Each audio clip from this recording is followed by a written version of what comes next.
Hey guys, today we're going to go through a step-by-step exercise to help you write a compelling story to get investors to engage with your pitch.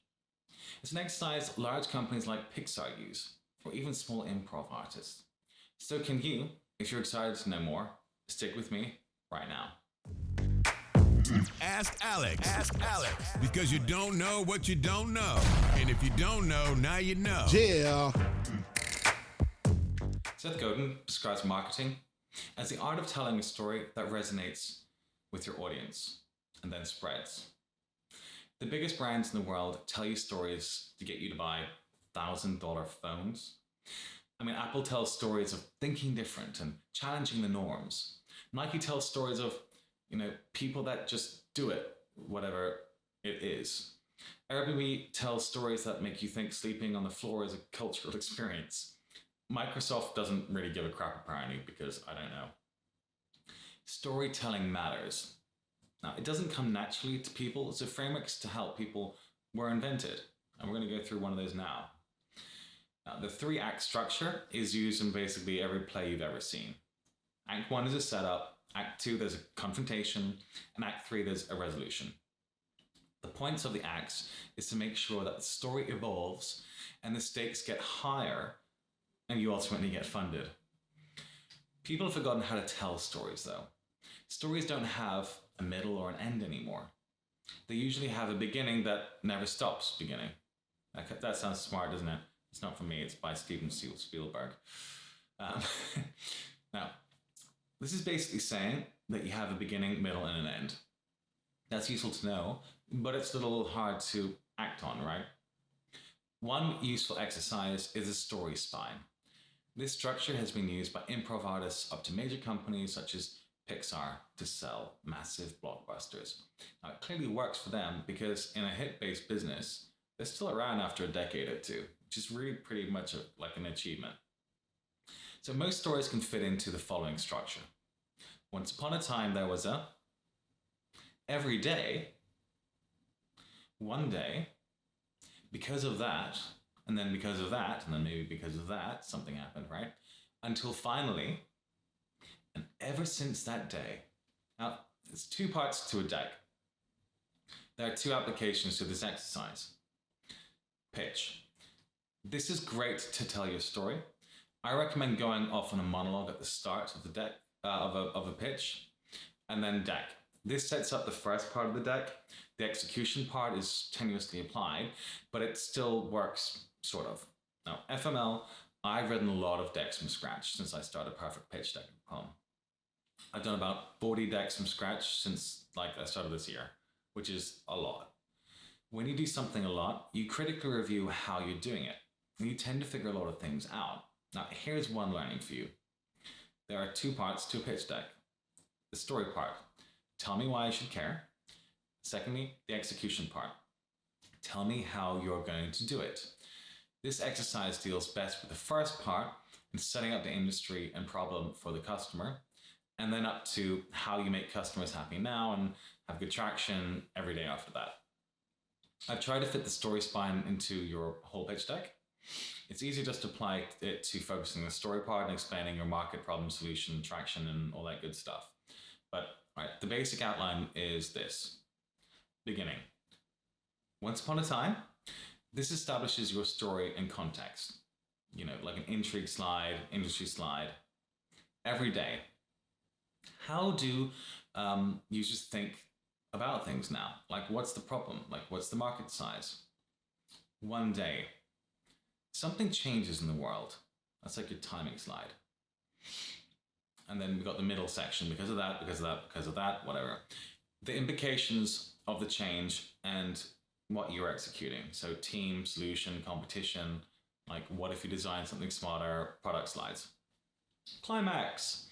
Until finally, the climax sets the resolution to the story in motion. So special source, traction slides, the end or equilibrium.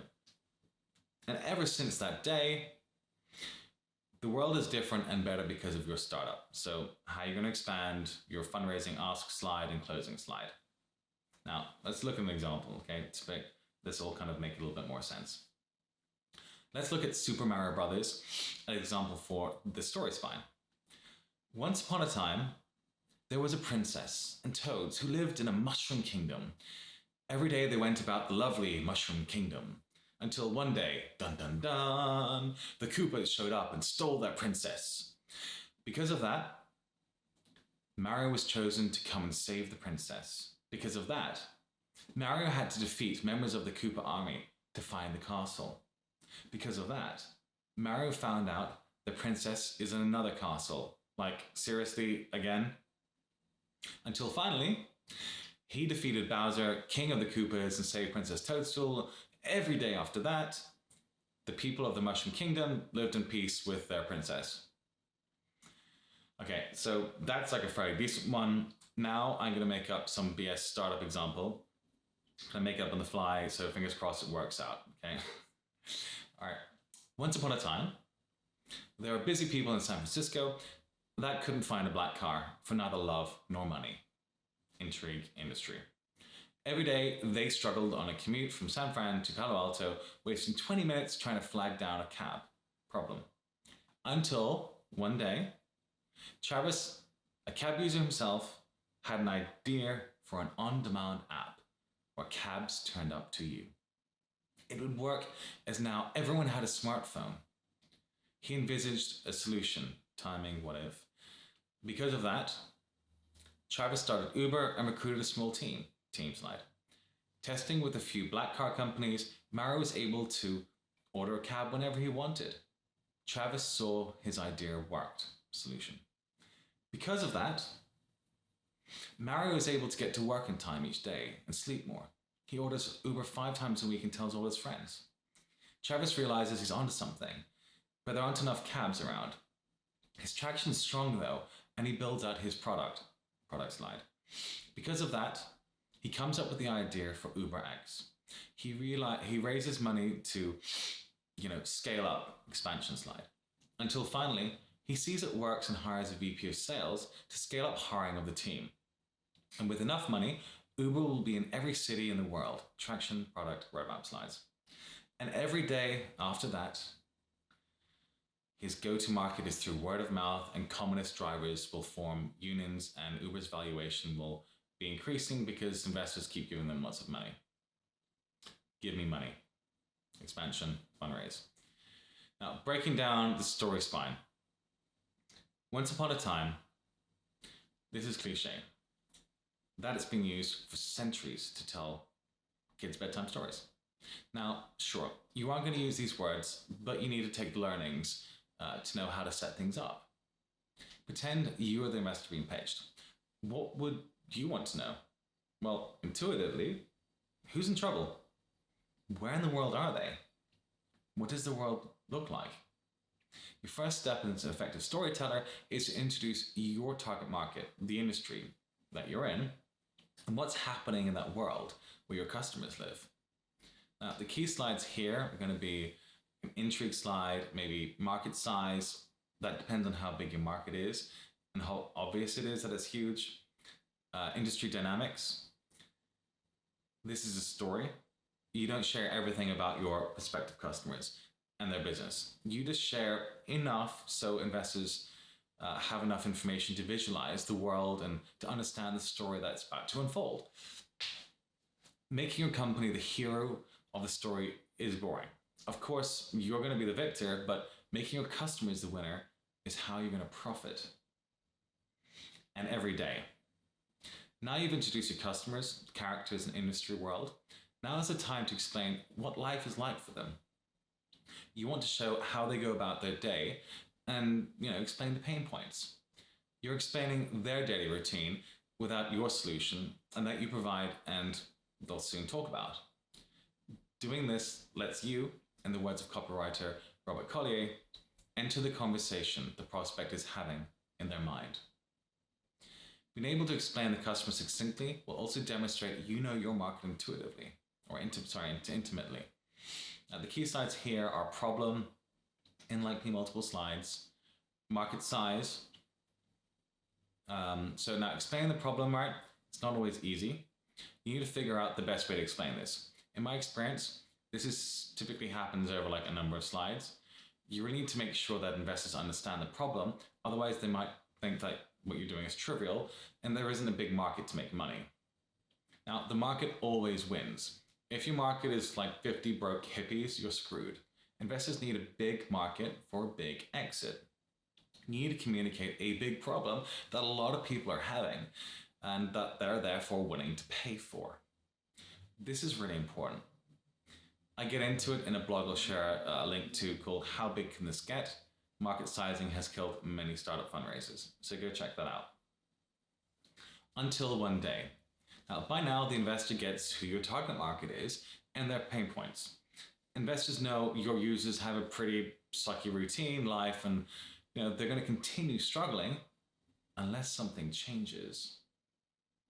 Now is when you introduce a change or a breaking point known as an inciting moment in copywriting language anyway.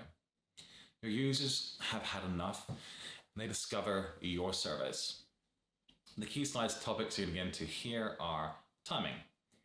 What if you design something better? What would that look like? So those two. So the timing slide is a hard one for most people, as there really isn't some huge change in industry like a regulation change or the advent of social media, mobile, etc. If you have got one, then you're going to explain how GDPR will force people to change, or the fact American deductible payments have reached 51% now, so insurance doesn't make sense anymore. If you don't have a good timing, a good reason for timing, I just skip the slide, okay? Just don't look stupid. What if you design something better? What would that look like?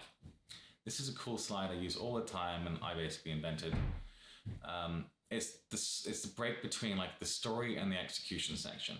It lists the key things that people would want, which just so happens to be the key things that you do.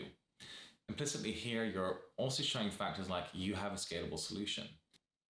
Now, the next section, and because of this is the beginning of Act 2, the main body of the story. We've entered the execution section now. You, the protagonist, begins the pursuit of your vision to solve the problem. You know the problem, and there's a need. Now you need a team and the right solution for which you build a product. You know you'll encounter obstacles along the way with competition, flying monkeys and the like, but this makes the narrative more interesting and more compelling. No one has been able to solve this till now. The key slides topics you're going to get into here are team, solution, competition, product, business model. All right. So first one, team. Who's your team? It's a picture and a few bullets. You explain why you're the best people for this and why you're so motivated to solve it. On solution, you're introducing to investors that there's this new realm of possibility now and the problem can be ameliorated. You communicate that the problem not only can be solved, but get them to appreciate what it would feel like. You want to excite investors with the possibilities and engage their imagination. Competition is who you compete against. You always have competition. Inertia and the status quo is competition. Explain why you're better and different. Sometimes add a slide, why has this not been done before? It depends on your company. Product, it's your product. I normally show 4 images and a brief explanation, like step by step. You can then do a demo to explain more when you're in person if they're interested. If you want to learn, there's a blog to read, I'll share a link to called How to Do a Demo in a Venture Capital Pitch. If that's your jam, go check it out. You deal with your business model to show how you make money. If you have many streams of revenue, show the percentage allocated to each to show how meaningful they are. Now, next section, until finally. Now you've entered Act 3. You want to close out the story on why it's a great story and how you make it a huge one. You have to set the scene, position the challenges, and how you will solve them. Now you want to show why they should invest. You spelled out why customers will take up your solution, why it is so impactful, and now you're showing it's working through your traction. You then drop the special sauce bomb on how you build a defensible business on that traction as you expand. The key slides topics you're going to get into here are special sauce and traction. Special sauce is special insofar as a lot of people don't really have it. There's only a few real forms of defensibility or competitive advantage. Data exponent, think Google for search. Network effect, think LinkedIn, if you can get there. Brand, think Coke, which is expensive as hell to build. Priceline spends more than $2 billion per year in advertising. Embedding, think SAP. Once you're integrated into operations, it's so expensive to remove you, but you'll need a big sales force for this. The ones founders use that are decent but dubious are first mover. Only a lot of the time, fast follower is actually better. A unique combination of knowledge to execute on this business. Okay, flywheel. You get big, and so more people use you as you keep getting bigger, right? It feeds itself. Relationships. If you're already a bowler, okay, but otherwise, no. A government exclusive contract, they're great, but you're not likely going to get them. Patents. Well, since it costs you on average $2 million to litigate, good luck with that. Economies of scale. Well, you need to get big first and think Amazon. Experience. We've done this before and had an exit in the same industry. We're going to do it better. That's not bad, but it's not defensible, right? The one founder's often right, but if you fall in this category, you should just delete the slide, are amazing team that another company could just build themselves. We're the only ones who can do this. Okay, sure. Product features that the competition are missing, that others can obviously build themselves and just copy you. Relationships, if not special. Speed. Maybe against a corporate, but really? Now, for traction, this depends on you and what God gave you. Sell it. This is so specific, it's hard to give specifics for you, obviously. If you're later stage, you have a load of slides. If you're early, then you have one. List whatever you have and then prioritize it. Then figure out how to show it. Now, and ever since that day, to close this up, okay, we've explained what has happened to date.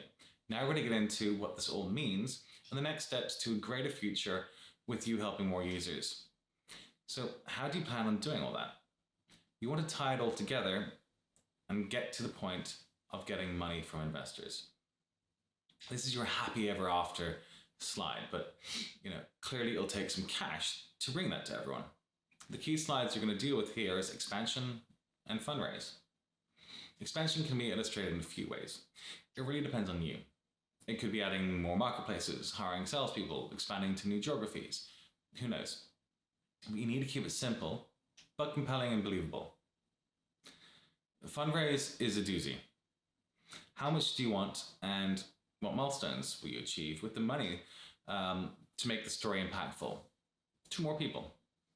You can see how I do examples of slides on the Perfect Pitch Deck website. I put up a page there if you're interested. Now, interesting, Pixar have made a training course in storytelling.